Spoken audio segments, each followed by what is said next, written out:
Tashi Delak, there is a question. Where do people go after death? I want to be reborn in a place without sorrow or distress. I might end up in heaven if I genuinely pray to go to hell to save sentient beings. Then I might go to Amitabha Buddha's Pure Land, or perhaps to a place where there are very wise people who can teach me how to rescue these hungry ghosts. Generally speaking, overall, if we practice virtuous deeds, whether it's heaven or the Pure Land of ultimate bliss, if you engage in virtuous actions, even if you don't want to go, you might still end up there naturally when the conditions are right. If you engage in unwholesome actions, even if you don't want to, you might still end up in hell. So our intentions sometimes do play a real role. And sometimes when the causes are present, the results will naturally manifest. Some time ago, I was in New Zealand and I gave a lecture on the topic of what if God met the Buddha. In that lecture, I cited some scholars' viewpoints. They believe that the Pure Land in Buddhism is the same as the heaven in Christianity. I don't know myself, but I quoted this perspective. Actually, all of us should reflect on this together. When it comes to doing good and attaining happiness in the future, I think there's really no difference. Here's the thing. I once read a book on psychological therapy. It said our current fears of water or the dark sometimes don't actually come from traumatic childhood memories, but from memories of our past lives. For example, in a previous life, we drowned to death, so in this life, we have a fear of water. What I want to ask is, how do you view this idea? Sometimes when we do hypnotherapy, it guides you to recall memories from your past lives, to heal our subconscious. We are born with certain instinctive fears. Could this perhaps be beneficial? Thank you. Actually, many of our emotional experiences are also the result of various causes and conditions. Some may indeed be related to past lives, while others may not necessarily be. But there is actually some indication that certain fears are connected to past lives. Yesterday, a teacher here in Toronto shared a story about one of his students. It was probably before the age of 3. He had previously been a Tanzanian. At that time, he seemed to be a black person. During the course of World War II, his hand was broken.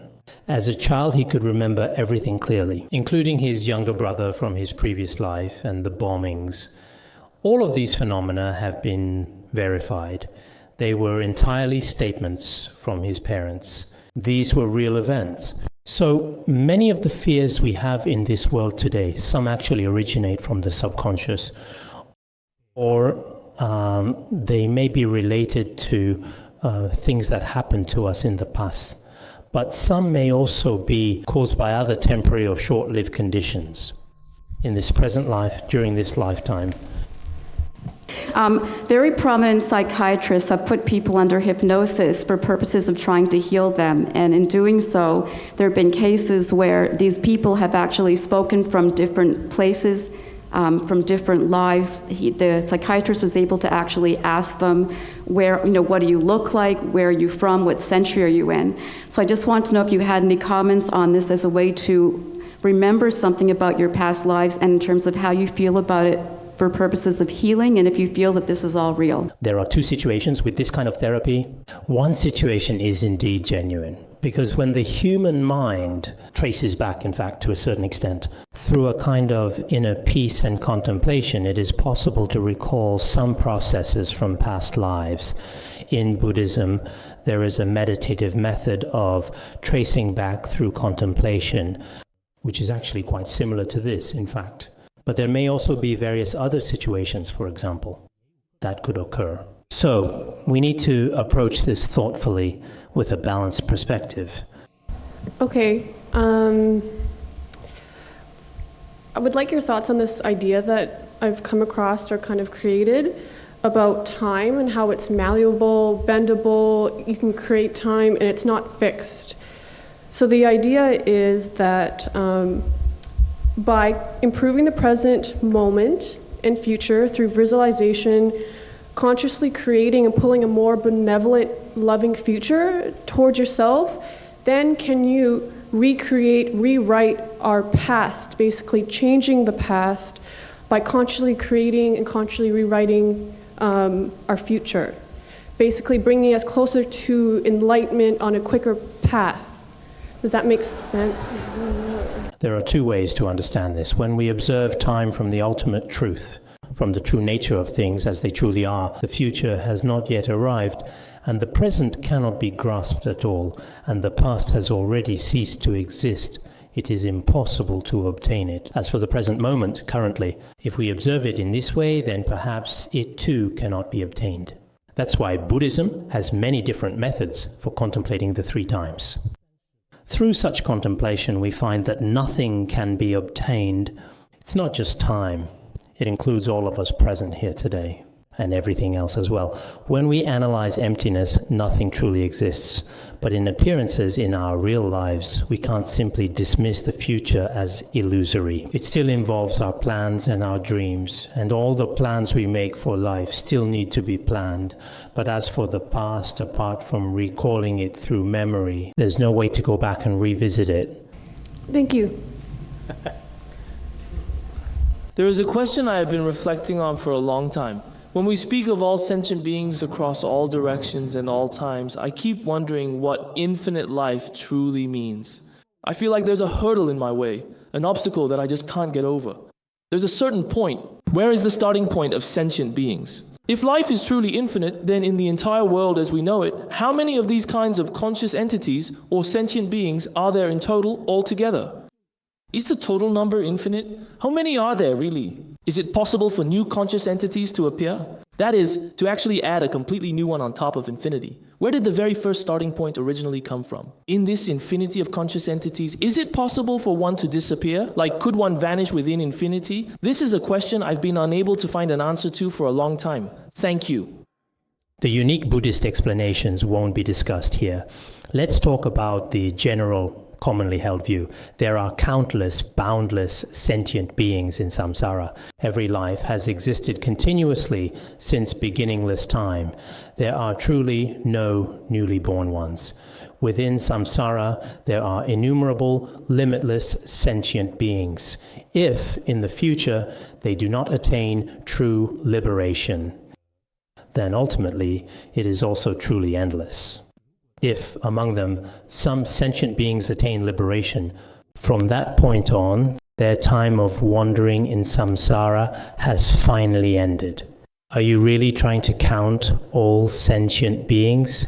Even the universe is vast beyond measure, so how could we ever count the number of beings within it?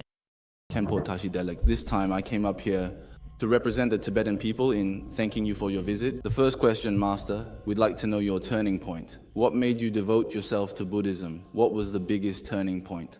The second question is, you have debated in Buddhist philosophy and said you've solved many problems. Which was the biggest problem you solved? Thank you. Are you Tibetan? Yes. Okay, first of all, I especially want to thank you all for your understanding. Originally, there were plans in my schedule to gather together with everyone, as some people had suggested. But due to scheduling constraints, including some dialogues with other scholars this time, which were planned last year. Regarding your question about my entry into Buddhism, you should know that in our Tibetan region, when you first come into this world, basically it was a Buddhist family and a Buddhist environment.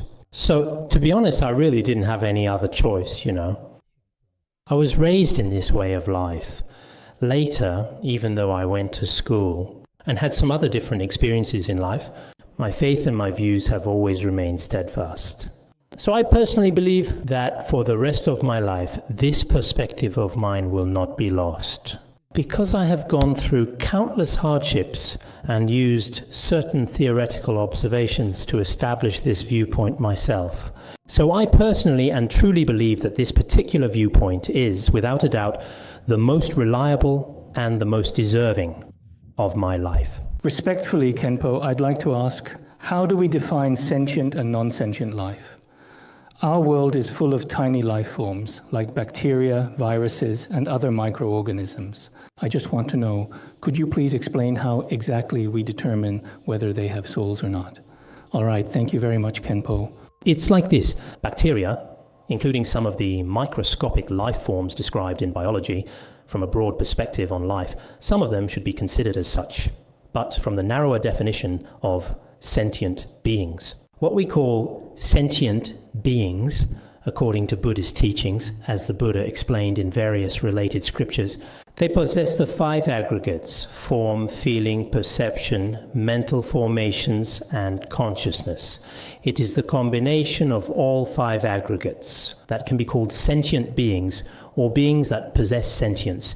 If any group or category does not possess this combination of the 5 aggregates, even though it can in fact react and reproduce, and undergoes various forms of evolution, biochemical processes, and eventual demise, it is still, in biological terms, only called life because of its reactions.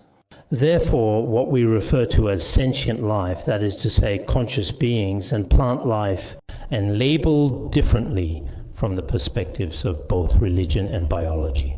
Not just over trivial or insignificant matters, but I really tend to lose my temper quite easily. I've always tried to control myself, but I feel that, especially during my process of learning Buddhism, it's even harder to control. For example, when something happens, when I'm thinking about it or talking to my friends about it, I might end up saying a lot of unpleasant things. I've been wondering if this is my inner demon, or perhaps a demon that's hindering my spiritual practice. Because, when I'm actually talking about this, basically, I clearly know it's wrong and that I should control myself, but it's really hard. So I want to know, how can I suppress this rather ugly inner demon? Because having a bad temper is quite like setting fire to the forest of your merits. And it's not good for the people around you either. It's not beneficial for anyone. So I want to know how I can improve myself, because I don't really think this is related to my character or overall quality as a person. But honestly, I do think it has a lot to do with my temper. Thank you so much. Actually, when we are born, some people may have a stronger tendency toward anger, while others are more prone to greed. But the fact that you've noticed this shortcoming in yourself is actually very good. You can gradually and steadily change it over time. As for how you might want to change, I would suggest that you might be a Buddhist. If you are a Buddhist, it's best to study the Patience chapter of The Way of the Bodhisattva, because the Patience chapter has over 100 verses. After actually studying it, many people I know, in fact, who used to have a bad temper became very calm later on. Some people even became very accomplished in their practice. So I think that perhaps through a certain kind of training, and also when necessary, prostrating or going for a run outside, there are ways to temper your body, and gradually your mind will become more calm and gentle, peaceful and relaxed. This is also a method. There should be a way. Just take it slow. Thank you so very much for all of your questions, and especially please help me thank Khenpo for his wonderful teachings here tonight.